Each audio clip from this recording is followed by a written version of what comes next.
নমস্কার, নিউজ 18 বাংলায় আপনাদের সকলকে স্বাগত। আপনাদের সঙ্গে রয়েছি আমি সোনিয়া। দুপুর 12টা মানে সময় খবর দিনভরের। আর খবর দিনভরের শুরুতে আজ নজর রাখতে হচ্ছে, একদিকে বৃষ্টি হচ্ছে, আকাশের মুখ ভার, দিকে দিকে বৃষ্টি, আর অন্যদিকে আরজি করের আপডেট, সেদিকে নজর রাখতে হচ্ছে। আপডেটে নজর রাখতে হচ্ছে সন্দীপ ঘোষের ক্ষেত্র। এই সন্দীপ ঘোষ আরজি করের প্রাক্তন অধ্যক্ষ, প্রাক্তন প্রিন্সিপাল। তিনি এতটা দৌর্দণ্ড প্রতাপ যে তার একে একে নমুনা সাধারণ মানুষ পেয়েছে। কিন্তু এই মুহূর্তে শুক্রবার আমরা দেখেছিলাম একেবারে রাস্তা থেকে পাকড়াও করে নিয়ে যাওয়া হয় সিজিওতে। সন্দীপ ঘোষকে লাগাতার জেরা করা হয়। শনিবারও ম্যারাথন জিজ্ঞাসাবাদ।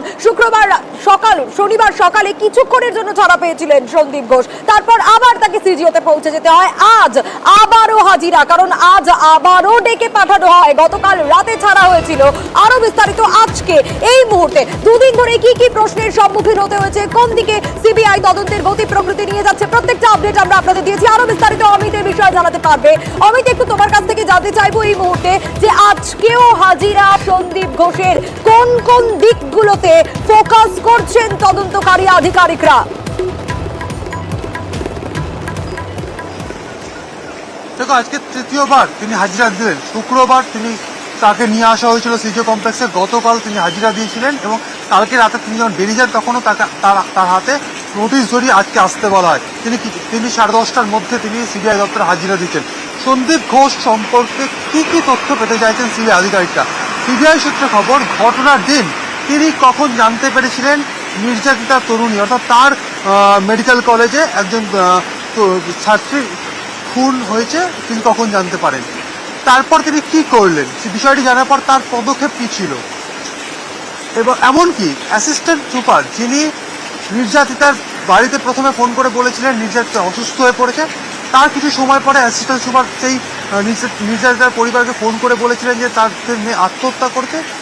এই বিষয়টি কি তিনি জানতেন, অবগত ছিলেন? তিনি কি পুলিশকে ইনফর্ম করেছিলেন? একজন প্রিন্সিপাল হিসেবে তার দায়িত্ব কি ছিল, তিনি কি কর্তব্য পালন করেছিলেন?